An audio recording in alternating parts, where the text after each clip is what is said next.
नबी सल्लल्लाहु अलैहि वसल्लम ने कहा, दुनिया मोमिन के लिए कैद खाना है और काफिर के लिए जन्नत। यानी ये जगह आराम के लिए नहीं, ग्रोथ के लिए बनाई गई है। इंसान अल्लाह का प्लान क्यों नहीं समझ पाता?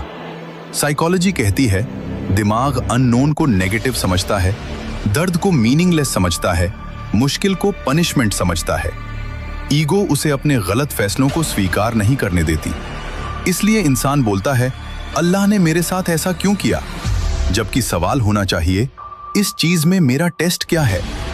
कुरान कहता है, हो सकता है तुम जिस चीज को बुरा समझते हो वही तुम्हारे लिए बेहतर हो। फिलोसोफर्स कहते हैं, मैन चूजेस, गॉड डिसाइड्स।